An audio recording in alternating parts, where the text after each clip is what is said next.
Thanks very much, Adrian. What Adrian forgot to mention earlier on is that Vernie was born in the West, I was born in the East, and Adrian was born in Grange Road, so right smack in the center. So this really is a panel that tries to at least merge East and West in different ways. But thank you for that reflection on time. Adrian knows this, but one of the things I like to do once a year is spend time in a little Benedictine monastery on the Pacific coast of California. And that's, I think, one of my ways of getting away from the sometimes frantic time that Singapore can have and just be part of something much larger that's not easily named, but draws on a small but not well-known aspect of Western tradition, right? Which is this idea of timeless time and getting away from the ordinary rhythms into something larger and a bit more sacred.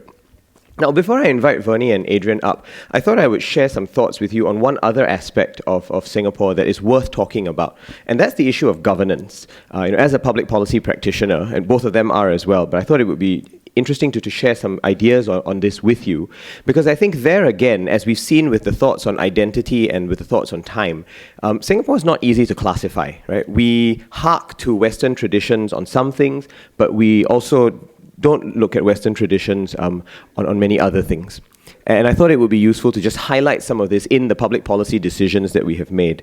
Because I was trying to think about how I would describe Singapore, I mean, we're clearly in part a Westminster system, but are we Westminster with curry, Westminster eaten with chopsticks? I'm not quite sure, right? And I think when we try and bring different traditions together, what we end up with is a synthesis that hopefully at some point acquires a life of its own. And I think in Singapore we're starting to see that, right? That the governance trajectory is quite different from any other place, and that's why we sometimes flummox and puzzle political scientists who just don't know how to classify us. I was particularly irritated a few months ago when I saw something from the Carnegie Endowment, and I love Carnegie, they do a lot of wonderful work, but one of their authors wrote a book called The Puzzle of Asian Democracy. And I remember thinking, what the hell, right? I mean, why is Asian democracy more of a puzzle than anything else? I look at what's happening in the US, and sometimes I think that's a bit of a puzzle, to be honest. No offense, Sheila, I love you very much. And I suspect you will agree with me on this. But I remember just thinking then that the problem there is that the frame is so self-referential in that instance that you end up thinking of all other systems as somehow a puzzle. I actually think every system is a puzzle. It will have quirks and idiosyncrasies that need to be explained and explored. And so what I'd like to do today is explore some of those idiosyncrasies that exist in Singapore. To start with, I guess you need to look at the fact that we have been described at least as the second freest economy in the world. Right? So despite the reputation for strong state intervention that regulates things like tree planting, whether you can or cannot buy chewing gum, and large things like the exchange rates, we're also the second freest economy in the world. And actually, if you look at the numbers, we only spend 16% of our GDP on public sector work. That's actually quite small. The US spends more than double that. We're about the same as New Zealand, and we don't have as many sheep. So, when you think about per capita, we are dealing with a very, very small ratio. But within that, we are trying to balance, I think, the influence of the state and the market all the time. And what's interesting there is, again, I don't think this harks to an easy description of either Western or Eastern tradition, because we are strongly interventionist on some things where the market and the state interact, and on other things we're actually quite laissez-faire. Danny Roderick has got some interesting work on this because he talks about how states and markets actually need each other, and in different places we'll have different kinds of synthesis. And in Singapore, I think there are 4 ways in which the state and the market mutually support each other. First of all, Roderick talks about the importance of enabling markets. Right? Markets function very well in certain instances, but sometimes they need to be enabled through things like rule of law, property rights, the building of public infrastructure.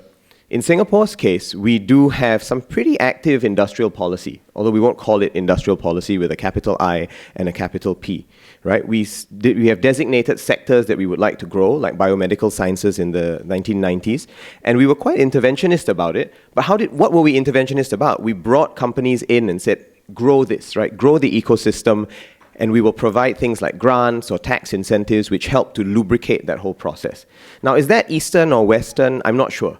Right? But I think it is a useful hybrid of practices that exist in both Eastern and Western systems. We also do regulation, right, between markets and the states. And that's actually, I think, quite an obvious example, so I won't spend too much time on this. But suffice to say, we have an entire agency called the Competition Commission that is there to intervene in order to make sure that markets work as best they can. The example that I particularly like is also the example of market legitimation, which is another example that Roderick talks about. And there, what's interesting is the fact that markets left to themselves can be significantly unequal and result in a lot of dislocation, often for the less fortunate sections of our communities. And what we see there is, again, examples from Singapore trying to alleviate those dislocations, but without drawing from any specific tradition, right? Worker income supplement, which is kind of welfare, but not total welfare, because it's also very time-limited and duration-specific. We have ethnic minorities who do need assistance on some things, and they are helped through the various community organizations that exist, but also significantly funded by government subsidies. So those, I think, are examples where you, again, have both East and West at work, right? Because you're dealing with a strong market and a strong government working in quite interesting ways. But what we're seeing here, I think, kind of draws on Tonio's presentations from 2 days ago, where he talked about the importance of historical contingency in determining the exact mix of what happens. What we're dealing with here is not a civilizational difference or civilizational merging. It's a response to the pragmatic requirements of governance and what I like to describe as ideological pluralism, because we draw from whatever traditions end up being able to work. I just wanted to end off with one other quick thought, and this is something I mentioned in my question to Andrew on Monday, right, about the work of the wonderful political scientist Elinor Ostrom, of whom I'm a big fan. Right? The only woman to have won the Nobel Prize in economics, and also the only non-economist, which is a good sign, I think, for the way the prize is moving. But then there's also Bob Dylan, so who knows? Yeah. What I love about Ostrom's work is she moves away from even the traditional dichotomy of the market and the state. And I think that's important because we see some of this happening in Singapore in very nascent and incipient ways. What I mean by that is the fact that the market and the state are not the only sources of governance. Governance can also come from citizens themselves or from communities who self-organize in adaptive ways, and this is partly where the complex adaptive systems of complexity theory become really important. Because what we're seeing in Singapore is examples where the state and the market can provide broad infrastructure, but communities are increasingly vocal, enabled by technology and enabled by education, and they want to be involved in the policy process as well. But they want to be involved in different ways. On some things, they want to be involved in direct, active participation. And in other instances, the desire is to be involved in a more advisory way or in providing input, but not necessarily in actively making the policy. And this, I think, illustrates what Ostrom talks about when she mentions the idea of polycentric governance. Governance that takes place at many different levels, each of which is slightly different. So in some cases, the government can convene people. In other cases, the government facilitates the discussions. In other cases, we see examples where government is directly interventionist. So I've mentioned things like macroeconomic management and exchange rates, but on Saturday, I'm actually going to be facilitating a deliberative process amongst 80 Singaporeans, talking about the issue of, are we marrying too late? Are we having enough babies? Does any of this matter? And what should we do about it, even if it does matter? It's going to be hilariously interesting, I think, because we're going to get all sorts of different perspectives, 80 people randomly selected from across the island, which means I think we will get some very, very interesting views. So I mention all of this just to say that there is a particularity about Singapore's governance model, but I don't think it's a puzzle, right? It's a particularity of historical circumstances.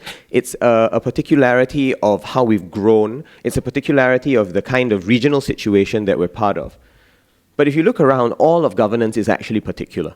Whether you're dealing with an American city or the panchayats or the deliberative councils of India, all of those are responses to historical contingency as well. And I think that makes it interesting, right, to think about how we move beyond the easy labels and try and deal with the pressing policy problems that we actually have to handle.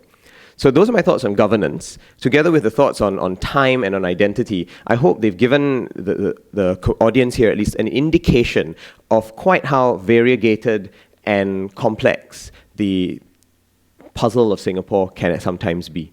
So I'm going to invite Vernie and Adrian up on stage now, and we can hopefully take questions or thoughts or comments. And I suspect there will be reactions, because this is a description of all of your realities as well. Thanks. Okay, so like I mentioned, you've heard a whole range of different views. None of this can be comprehensive because to try and cover all of Singapore in a panel of an hour and a half is, in a lot of ways, an exercise in futility. Right? So that will not happen. You heard some ideas yesterday from Ambassador Bilahari as well. So you can, I guess, start to triangulate the different points. But let's see if anyone has any immediate responses or questions. Yes, I see a very eager hand from the back already. Let us know who you're addressing the question to, okay, so if there is one. Otherwise, both of them or all three of us can take it. yeah, so it's for the three of you. It's kind of hard to be eager and feisty after 3 days in this room. But anyway, I try. You're doing well. Yeah, thank you. So the panel today, your title is Securing the Future. And I think, and maybe it's because of your affiliations and the sponsorship of this event, I wanted to ask about the question of foreign investment and how, and to your point about governance, how that actually colors governance of Singapore. I think I read somewhere, and I don't know how to quote chapter and verse. I think Goh Keng Swee, in the planning of Singapore in the early days, says that we are going to pursue foreign investment, but one has to be careful because we have to get off this drug soon, and it seems like that advice is actually not heeded today. That quest for foreign investment continues in Singapore today. And I think, in my opinion, that colors the way that we govern ourselves, the way we present ourselves, our stability, our labor rights, and everything that we do today in Singapore is to make sure that foreign investment continues to come in.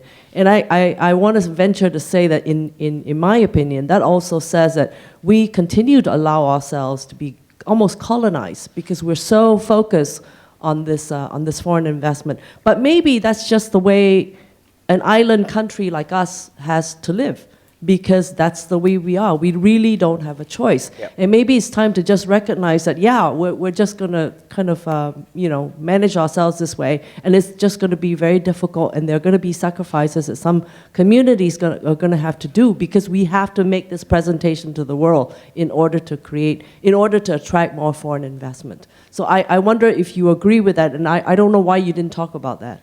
Okay, so one question on foreign investment. One more? And we can respond to both. Sheila? The title of your panel is Securing the Future. And normally when I think of securing, I think, especially national security, I think of the utilization of all elements of national power in balance and coherently thought through in terms of policymaking. I wonder if the panel could address their perception of that idea, which is utilizing all elements of national power, because clearly it's beyond just the economic and commercialization and intellectual capabilities of Singapore. So what other elements of power are you thinking about there that you feel we've diplomatic, military, Okay. and informational. Okay. In particular. I mean, there are others as well. Right. I don't know if either of you have thoughts, Vernie, Adrian. Well, chivalry isn't dead, right? So I'll let Vernie start, and then we'll see how it goes. Yeah.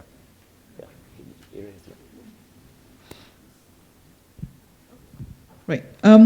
I guess so I did my dissertation actually on foreign direct investment and multinational enterprises. My one comment about the thought that we might be colonized is to caution that this is actually not a unique sentiment. In the 1970s, there was a massive, massive concern about foreign direct investment in multinational enterprises. And the biggest reactions came not from East Asia, actually, but from Western Europe, where you see people like Jean-Jacques Servan-Schreiber in France and Kari Palani in Canada using the exact same language of colonization. I do think that the mix has to be contingent, as always, but I don't think that there is a unique concern here. My other concern, I think, my other response, I suppose, is to say that in terms of national security going forward, that I think the ambassador was right when he talks about social cohesion and how elementally important that is. But yeah. Oh, I should preface it saying everything I'm saying is in my personal capacity. But yeah. I'm very glad you mentioned the what Goh Keng Swee said, I assume you're referring to the speech he gave in 1972 to the University of Singapore. And that was a remarkable speech because by 1972, the Singapore economy was already growing at a rapid pace. And we were starting to get all the trappings of economic success around and about us. And the Goh Keng Swee speech was remarkable because despite being the key architect of that particular model, right, which is predicated on reliance on foreign technology, foreign capital, and foreign labor, in that speech, he's essentially saying, the going is great now, this ain't gonna last forever. How do we wean ourselves off, as you say, this drug? And that was in 1972, and you fast forward to today, and this is by no means any criticism of the Committee on the Future Economy, but that committee is precisely addressing these questions, right? Questions that were forewarned back in 1972, excessive reliance on foreign labor, foreign capital, and so forth. So as you ask, where did all the time go? And perhaps you can't lay the blame solely on the doorstep of policymakers because there's clearly a certain path dependency on it. And a calculus was also made. And if I frame it in terms of the concept of time, there was a trading of the short term versus the long term. And if you're in the thick of things, you try to get while the going is good. So one of the arguments against trying to very painfully transition away from this particular model, and all transitions are painful, there was, I think, a decision made, whether it was explicit or implicit, that let's just get the growth while we still can. And as a result of that, and of that path dependency, all that time just really frittered away. So now we've reached this point where you're locked into a particular model, even while you were aware that this model was going to run out of steam at some point. So what do you do? And there's no easy way out of this because the longer you delay, the more painful such transitions are.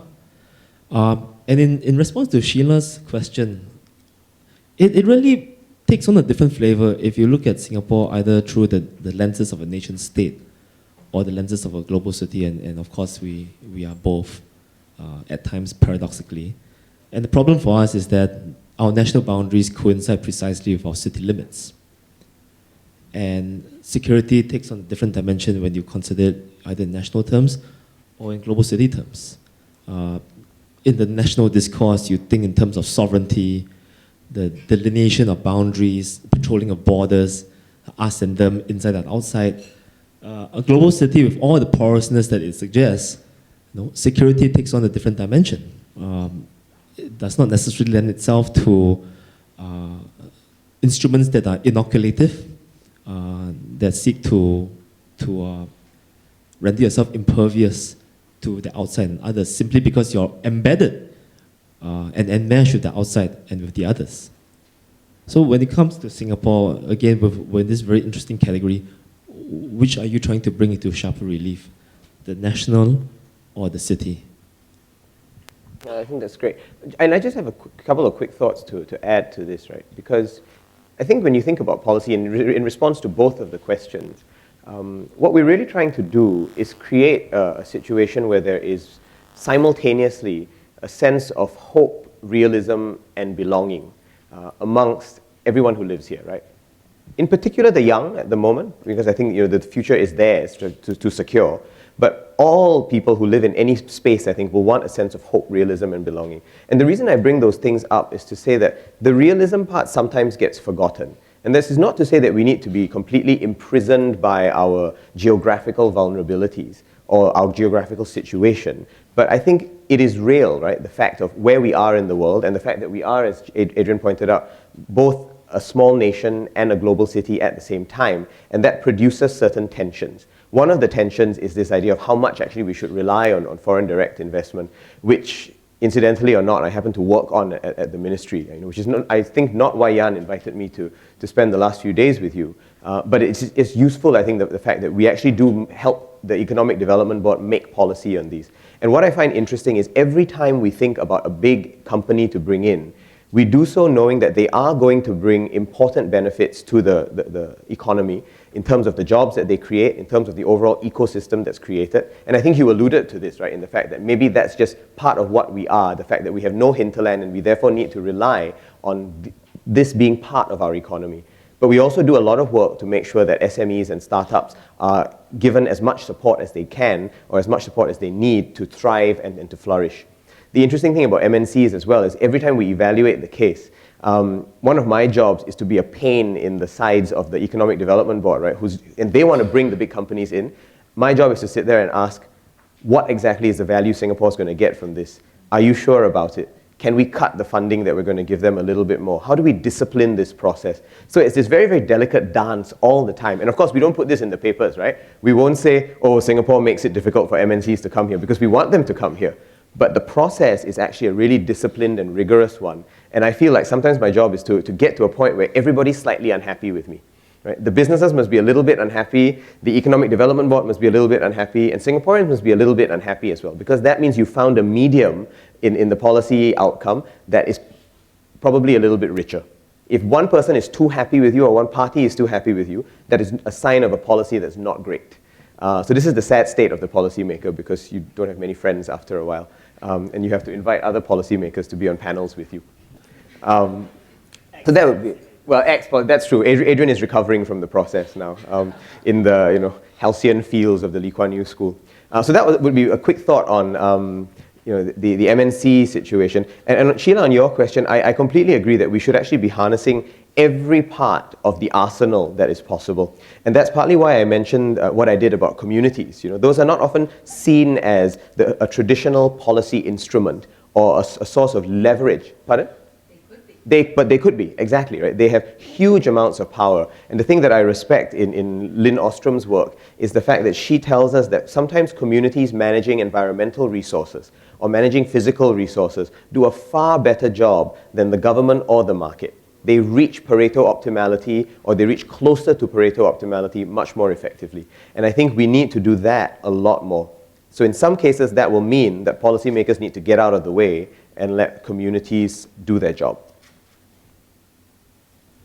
Let's get another round of a couple of questions. Yes. Okay, great. We have two here already. Hi, my question is directed at Dr. Oliveira, but it can be related to the wider panel as well. So you mentioned that one of the things we should strive to achieve is a confidence in our vernacular. And you mentioned that sonnets from the Singlish is kind of seen as a step towards that. But my question is, don't you think that that could also be seen as a sort of insecurity as well, because the fact that we have to make such explicit reference to Singlish as being something that is important and that we have to assert the validity of our identity. I mean, isn't confidence usually manifested in a sort of nonchalance towards what we are? And I mean, the fact that we have to have a panel called Securing the Future, doesn't that show that we are, in a sense, insecure about who we are and who we can be and what we will look like in the future? Thank you. Great. Okay, so Singlish and confidence. Yeah. Hello. This question is addressed to the whole panel. My question is, do you think that there is a definitive core in Singapore identity that's independent of the influences of space and time? If not, then is our identity merely a reaction to global or domestic contexts? Okay. Okay, one more question. Yeah, I would like to add on to the question about Singlish also, because I was just wondering the same thing about, okay, because I love your example, as in the example that you give about like Singlish being used in literature now, and that's a good thing, it's like a confidence thing and things like that. And I think that's a fantastic example. But I thought the whole point of language is about like whether we can communicate with people. Like if I talk Singlish to you now, that I almost don't understand, you understand it. So that's what I'm trying to say, as in like, where's the in-between between these 2 points? Thank you. Great. Let's start with the responses on Singlish. Vernie, why don't you go? And then I have a few thoughts on this as well, because I also write poetry, and Josh Ip is a very good friend, actually, the author of Sonnets from the Singlish. But you start. Yeah, I was going to say.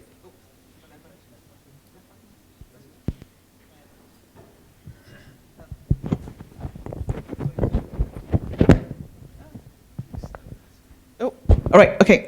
So yeah, Josh is also a good friend of mine, and I figure out the literary community and its fangirls is a very small community. What I was going to say is that I think it's true. I think that if you're talking about real confidence, but I think that confidence comes about after 200-300 years of power. And I think that's something that I think the conference perhaps needs to sort of address more, right? Is the power dynamics between East and West. Because you don't think about someone like Robert Burns or any of the Scottish authors who write in ellipses and write in their English dialects. They don't apologize for writing like that. But you read it and you recognize that someone who speaks English in New Delhi or Singapore might not actually be able to very quickly understand what they're saying.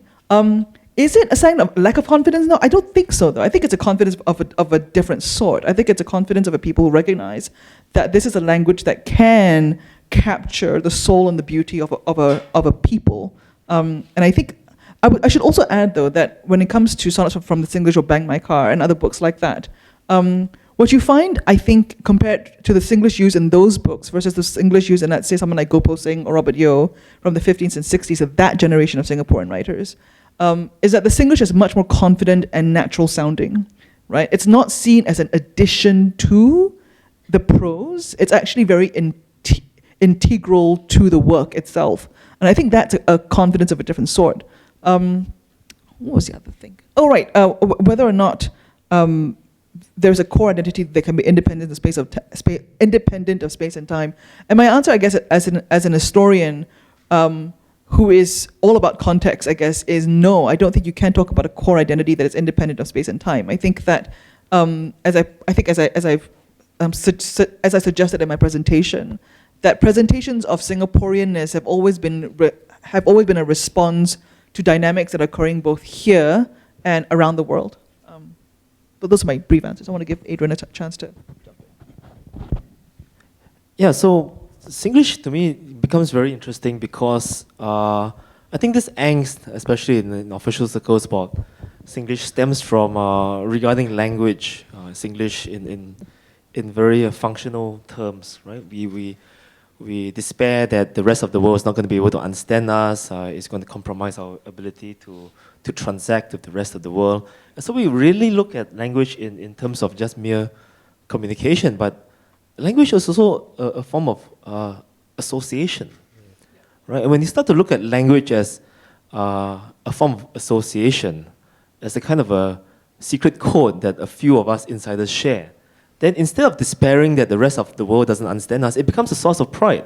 This is our secret code. Nobody else gets us. This is us, right? So it depends on where you're coming from. And I think for far too long we've emphasized the fact that, we need to be able to speak in a way, and communicate in a way that the rest of the world can understand us so that we can do business with the rest of the world. But I think there's this other element that's been underplayed throughout.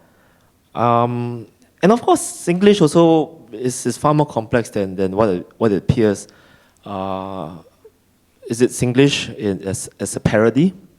Sometimes it comes across very, very contrived. We say code switch, but when people code switch, there's a certain condescension that's happening here, right? I have mastered the language to such an extent that I can speak perfectly good English, and I can code switch.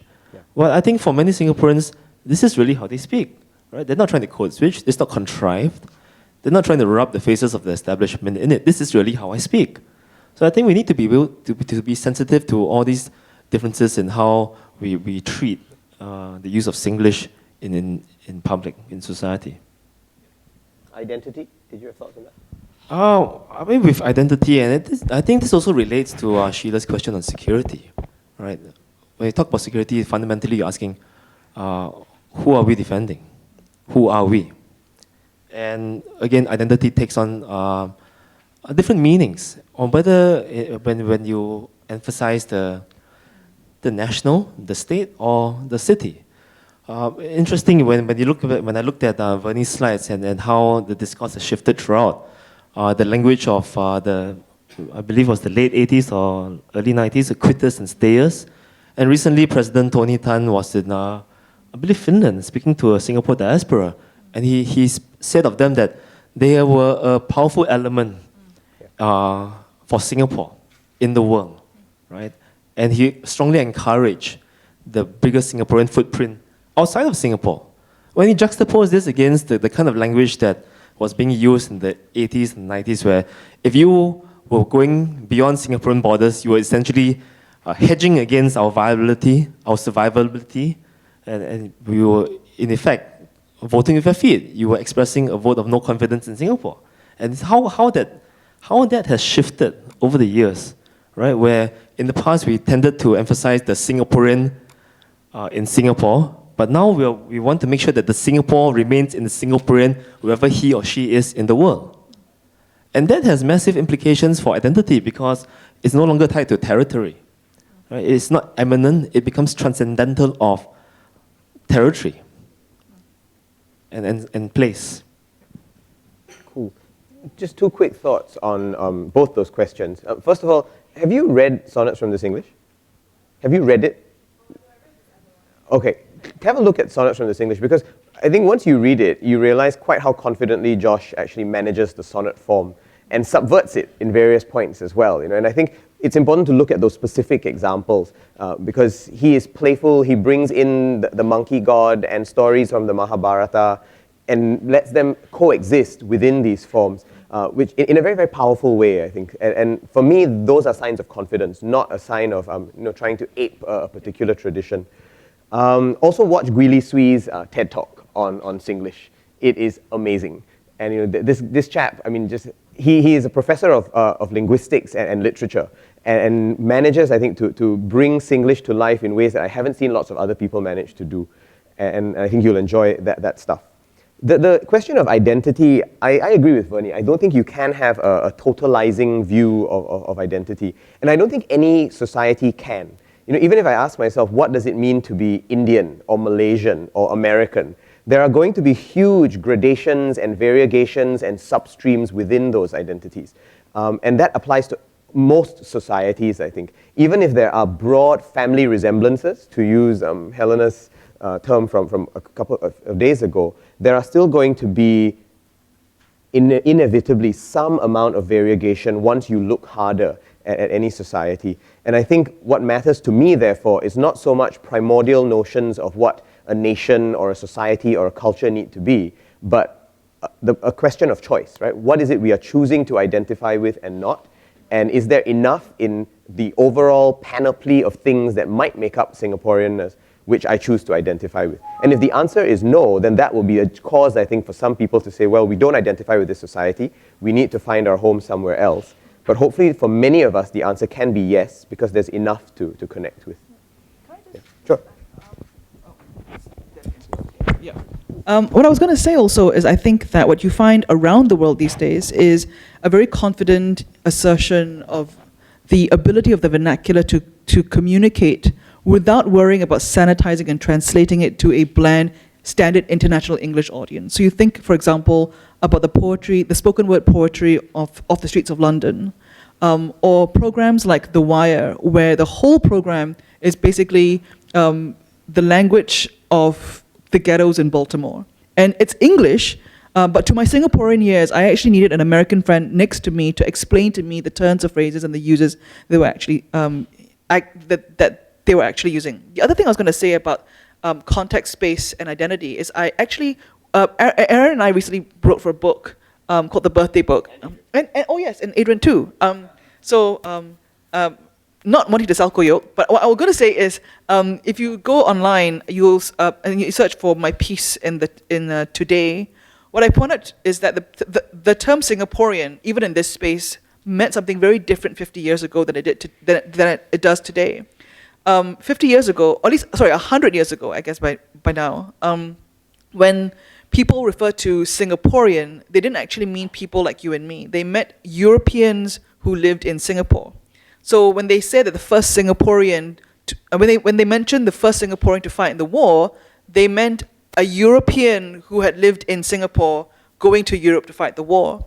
And the reason I found this out was because the Eurasian Association tried to call itself the Singapore Association and was laughed at by the Straits Times. They thought it was a ridiculous, futile idea. And now, of course, the term Singaporean is on everybody's lips, right? So you see in a very short space of time how that term that we hold so dear, Singaporean, can shift in meaning dramatically. So yeah. Great. Let's take another. Oh, excellent. Quite a lot. Okay, let's get the two in the middle, and then we can come to you two in the next round, okay?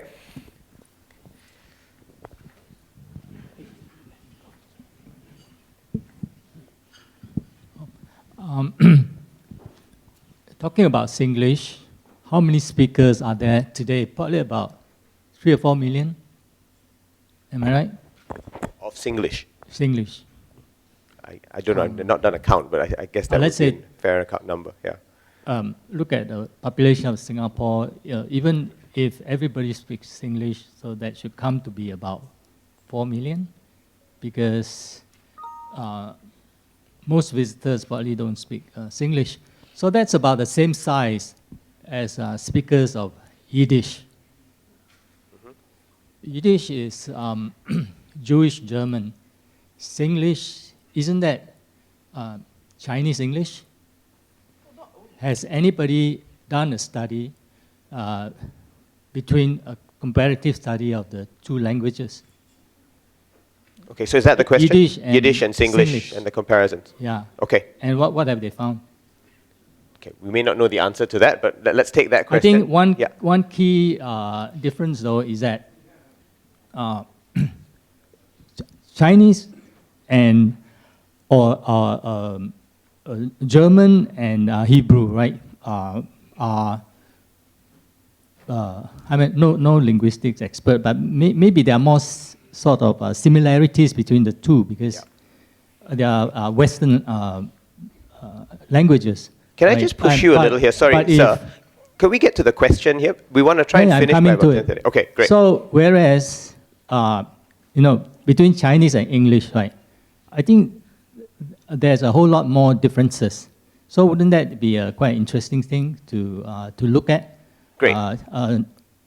Jewish, German, and Chinese English. Okay, Helena, I'm going to give you some time to say something about this afterwards as well, because I think we should hear from our linguist who was on a panel a couple of days ago. Let's take the other question, and I see a frantic hand here, so I'll come to you in a minute, ma'am. Yeah. No need to wave too energetically. We'll get to you. Yeah. Aaron, thank you very much. Yeah. I'm going to have to ask for the questions to be quite brief, because we do want to end by 10:30. Thanks. Okay, good debate. Number one, and this is in regards to a long outstanding question that Singaporean business people, businessmen, big and small, are looking forward.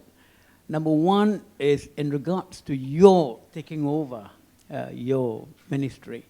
All in the past, we find that the motivation to innovation is very, very slow, it's almost negligible, even from your ministry. Look for one example that the British well-known success story is the British Export Award.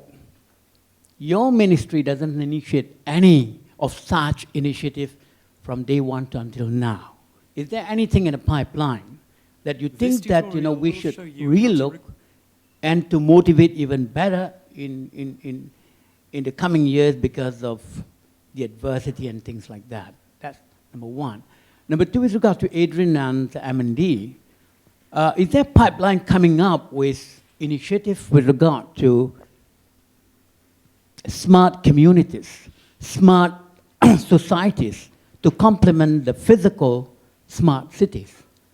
It seems that there is no indication that the government is moving into a more tolerance, tendency in cultivating the community for a 21C, realization. Is there initiative that you know of that to complement the Smart Cities initiative with the Smart Societies initiative? Thanks Great. a lot. Okay, so comparisons of Yiddish and Chinese and Singlish, and then smart communities.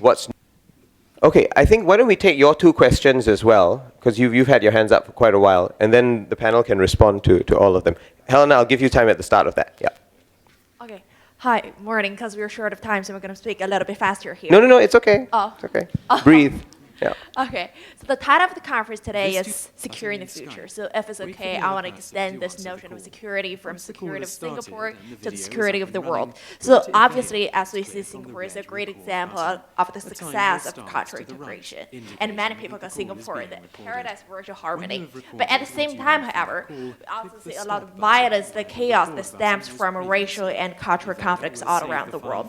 So my question is that what allows Singapore to to have such a great success at handling such a fragile issue? And can this experience, can the success be applied to other countries for greater security and stability all around the world? And if so, what are the challenges we're going to face in the future? Great. Yes. So the Singapore model of multiculturalism. Excellent. Thank you. Okay, so my question is about governance, because you talk about governance should not only between the market and the state, but also involve citizens and community. But one question I feel like I really want to know is that the Eastern approach, like especially China, has a more authoritative and power central kind of governance, and people's voice may not be heard. But in contrast, for the Western model, I think the people are getting too much power. For example, in the British referendum, where after the referendum, people vote leave, the most question people search about is on Google is what is EU. So and we can see on US presidential election is that Donald Trump is giving a lot of raises, and although he is voicing people's concern, but it's not in a very politically correct way. So how does Singapore find a balance between these two extremes, and how can this secure Singapore's future? Thank you. Great. I know there were a couple of other questions. That's a sign of a good panel if we've managed to provoke some amount of thought. I'm sorry we can't take all the questions, but let me start with Helena, because I think she will have some thoughts as a linguist on the first question at least, and then we can come to Adrian and Vernie after that. Okay, thank you. Actually, the so-called Singlish has been studied and defined by many linguists and psycholinguists and anthropologists. And in my social linguistic class, every year there are many students who are fascinated about this phenomenon. But in terms of definition, the so-called Singlish should be called Singapore colloquial English. And there's another version, like that lady says, I never speak Singlish. And that kind of so-called standard English is called Singapore Standard English. And social linguists define these. One is called high, and the other version called low. And in terms of how it was used and in what context this version is used. Like Singapore Standard English is used by the government officials at public occasions in the schools. But then the Singapore colloquial English is often used among friends, in families, and for social communication. And these two versions to me are both very important. As teachers, I don't recommend that you teach your kids speaking Singlish, but you need to teach your kids to speak standard English, because Singapore is very small. You need to communicate properly with people outside who also speak the language which is called English. But you also need to know that these generations need to communicate. And English is not a native language. Chinese is not a native language. And a social linguistic study that I conducted showed that if you delete all those le, la, o at the end of the Singlish sentences, and the students, even in their 20s, they say, no, it doesn't mean what I wanted to say. The meaning is lost. So there's a lot of true emotional and social and psychological elements in the Singaporean colloquial English. So I don't think it's whether we have confidence or not. The issue is already that it's part of the Singapore identity, and it's part of the mental process, or we call it the conceptual primitives in the Singaporeans bring up. And that's the situation. Thank you. Brilliant, thank you. Vernie or Adrian, which of you wants to go first?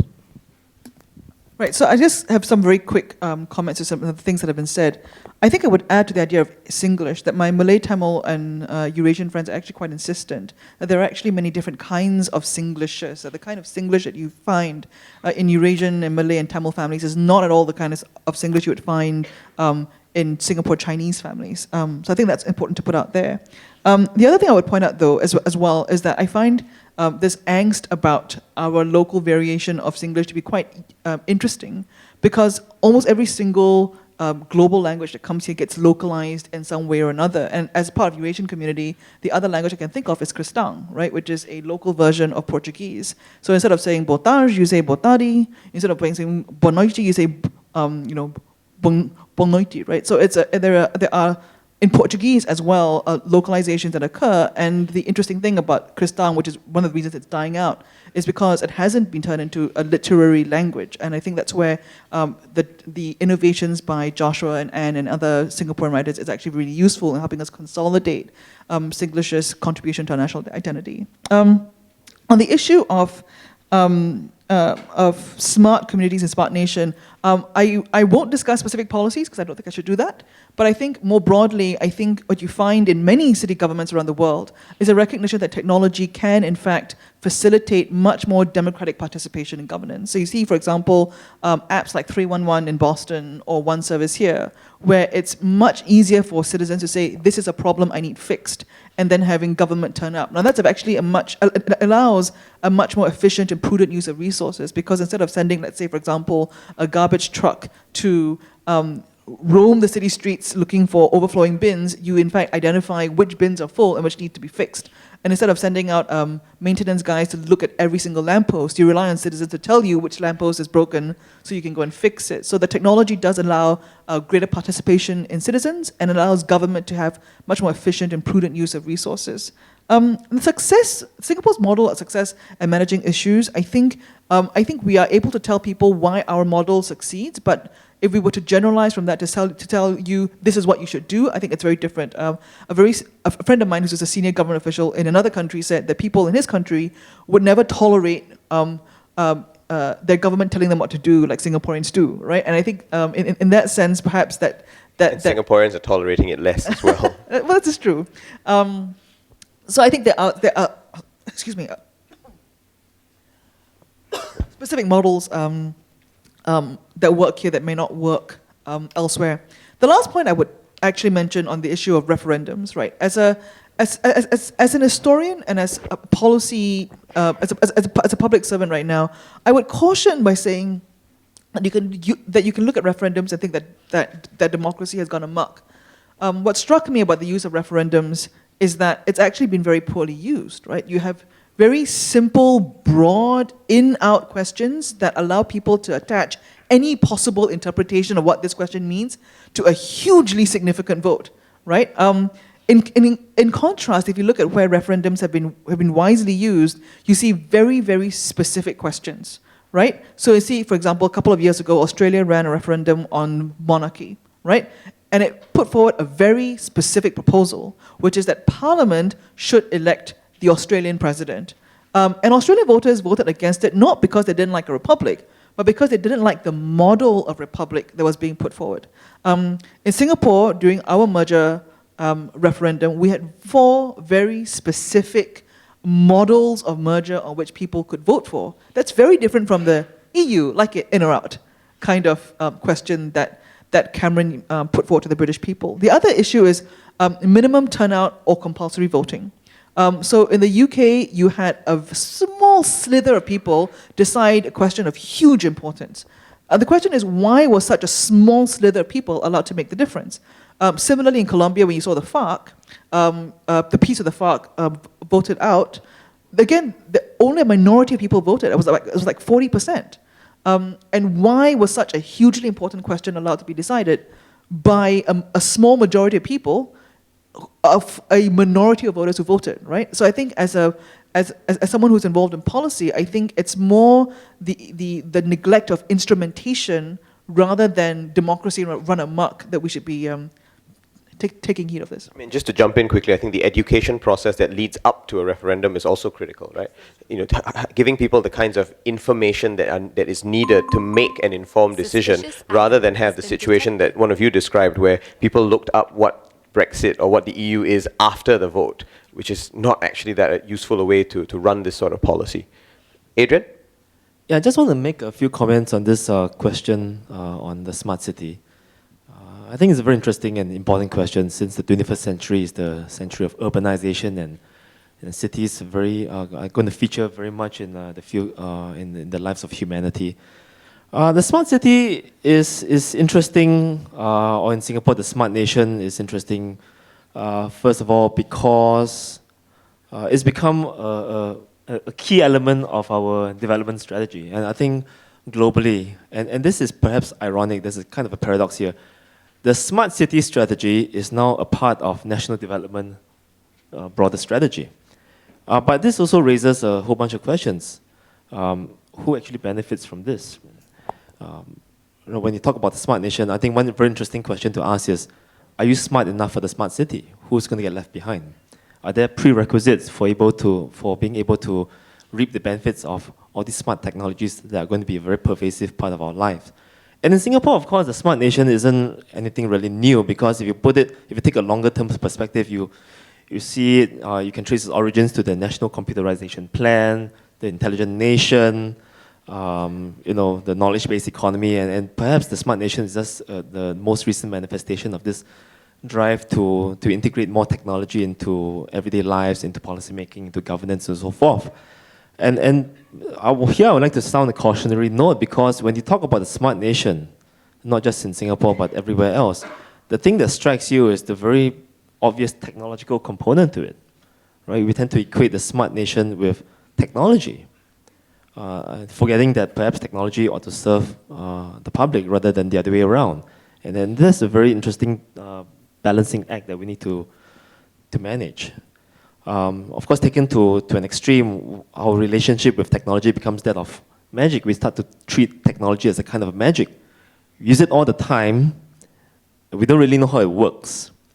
And when you have this attitude of technology as magic, what's going to happen is every problem gets framed in technological terms, right? Which suggests a techno fix.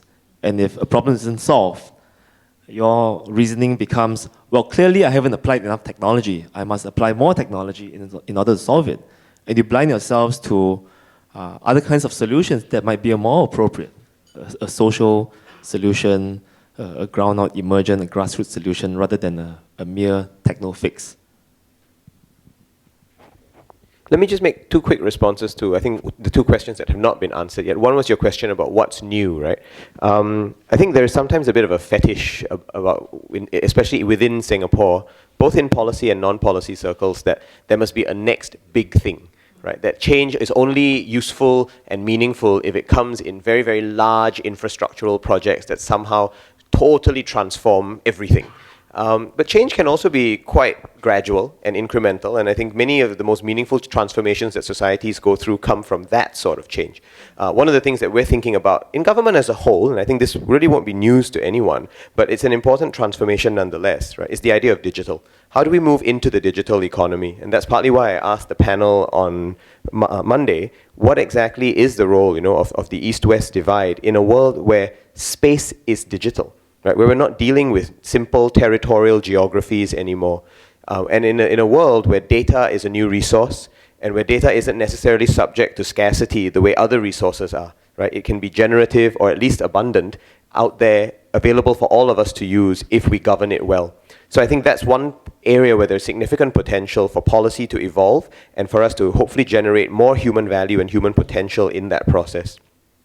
Your question about, how we actually balance between East and West, right, in different governance models.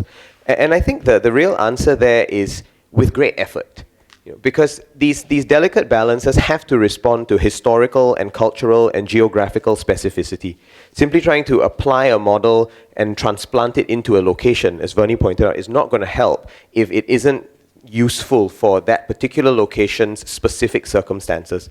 And I do think we need to find ways to be much more hardworking about how we evolve our models in that respect. If you look at all the great think tanks in the world, right, that's what they're trying to figure out. Brookings is trying to figure out how to make democracy work in places where it hasn't worked before in response to their historical and cultural specificity.